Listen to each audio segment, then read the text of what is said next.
Bonjour Madame Sony, vous représentez l'Espace Sud. Oui. La communication de l'Espace Sud. La communauté d'agglomération de l'Espace Sud, pour les 12 communes du Sud. 12 communes. Oui. La Martinique a un vieillissement important et c'est l'ensemble du territoire qui est concerné. Alors, est-ce que l'Espace Sud a une politique mise en place pour accompagner ces personnages? Alors c'est vrai que depuis quelques années, nous sommes de plus en plus sollicités par nos partenaires qui sont chefs de file sur la question du vieillissement, à savoir la CTM, la CGSS, sur les questions liées justement à ce vieillissement de la population. Donc nous, on accompagne sur différents champs, c'est-à-dire qu'on accompagne les associations qui mettent en place des projets en direction des personnes âgées. Ça peut être sur l'activité physique adaptée, ça peut être effectivement des activités de loisirs, des activités pour permettre l'épanouissement des personnes âgées. Alors nous accordons des financements à ces associations-là et en fait notre souhait c'est vraiment que les personnes vieillissent mais dans de bonnes conditions. Donc en plus de ce soutien aux associations, nous accordons aussi, nous avons récemment signé un contrat local de santé intercommunal parce que les questions de santé, même si ce n'est pas de la compétence de l'Espace Sud, mais on s'y intéresse afin de permettre que le système de soins soit équitable sur le territoire. Alors, vous m'avez dit que ce n'est pas de la compétence emploi. Est-ce que vous n'empiétez pas sur les compétences de la CTM? Non, pas du tout. En fait, on vient vraiment en partenariat parce que d'ailleurs, c'est la CTM qui vient nous chercher, qui est venue nous chercher notamment sur la conférence des financeurs de la prévention de la perte d'autonomie, d'ailleurs, par exemple. C'est vrai qu'on aurait eu tendance à rester dans notre champ, mais ils sont venus, effectivement, ils ont besoin de l'expertise des territoires pour permettre une meilleure connaissance des publics du Sud. Est-ce que vous avez aussi des mesures pour lutter contre la précarité financière?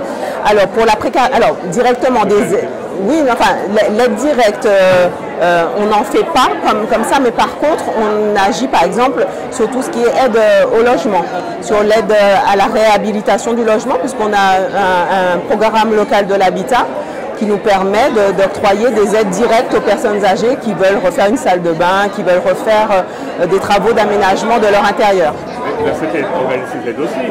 Oui, tout à fait, mais c'est vraiment en lien, en complément. On n'est vraiment pas en concurrence, vraiment chacun a son champ et effectivement, plus on est de partenaires et moins le reste à charge pour la personne âgée est important.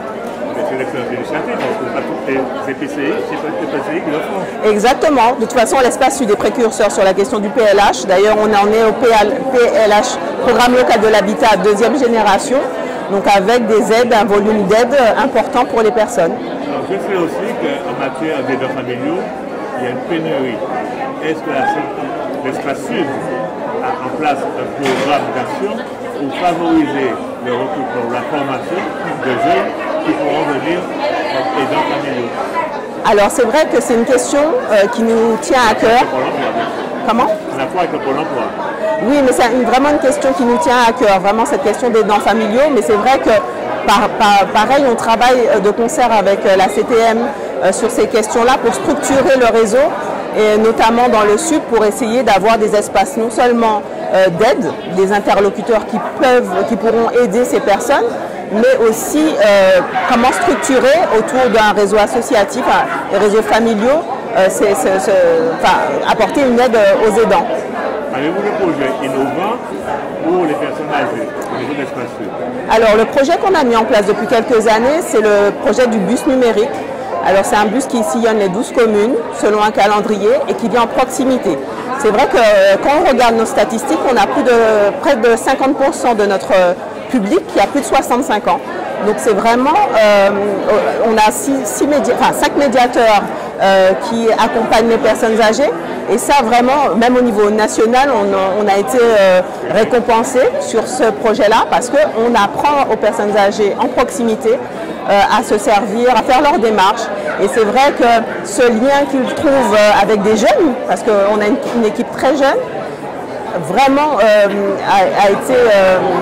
on rencontre un franc succès auprès de cette tranche de la population qui est moins à l'aise avec les outils numériques. Oui, parce que c'était ma question, parce que bien souvent les personnes âgées sont un peu réticentes à donner des informations qu'elles jugent confidentielles. Ouais. Et face à ces jeunes, Ouais. est-ce qu'elles ne sont pas réticentes à donner ces informations, donc à aller vers le numérique? Alors, ce qui est très marrant, moi j'aime bien voir ça, c'est que en fait, il lie un lien, enfin il lie de confiance avec un médiateur. Donc ils vont venir, ils vont dire, bah, moi je veux voir Sylvie, parce que c'est avec cette personne-là qu'ils sont en confiance et ils veulent voir cette personne-là.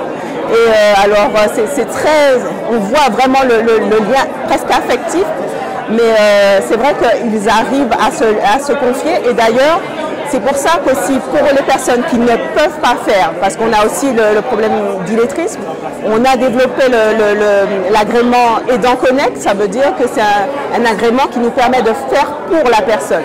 Parce qu'on parle beaucoup de les rendre indépendants, mais en fait, il y a des gens qui ne peuvent pas. Donc, exactement, mais il y a des gens, vous allez leur expliquer, bon, voilà, ils ont de toute façon sont réfractaires, mais ils sont pas en mesure. Donc avec ce label, cet agrément Aidant Connect, ça permet aux médiateurs de faire pour la personne et de tracer en fait l'action qui a été faite. Donc la personne peut voir que telle personne, un agent de l'Espace Sud, a fait telle ou telle démarche pour elle. J'ai parlé de centenaire avec une dame à l'instant. Oui. Est-ce que vous avez des opérations particulières à faveur des centenaires? Eh bien non, j'ai découvert avec plaisir cette initiative à l'occasion de ce séminaire. Donc c'est très intéressant. On va se poser la question sur le Sud, parce que peut-être qu'on est un vivier de centenaires et qu'on n'est pas conscient. Il m'a pas demandé ces chiffres. C'est vrai? Il m'a donné ces chiffres. Il m'a dit que c'est uniformément réparti. Mais Très bien. Vous êtes aussi de poser la question concernant le Sud. Non, on ne s'est jamais intéressé. Par contre, on a un observatoire social. Je poserai la question pour savoir si on a des chiffres sur ça. C'est intéressant. Il y a des communes qui sont passées recenser leurs centenaires. Il y a de l'anniversaire pour les fêtes. Ouais. Ouais. Je sais qu'il y a des initiatives effectivement dans certains quartiers, oui. Donc votre venue sur le salon a été positive? Mais oui, ça a été positif parce que c'est l'occasion de se rencontrer. Moi, ce que j'ai aimé aussi, c'est le mélange. Il y avait de tout âge et tous intéressés par la question du vieillissement de la population. Ça, j'ai trouvé ça intéressant. Mais il y a une question que j'ai posée souvent à mes interlocuteurs, c'est que bien souvent, on remarque que le public, notamment même si le salon aujourd'hui, est en majorité féminin. Oui. Est-ce que vous avez cette problématique-là dans vos rapports aussi?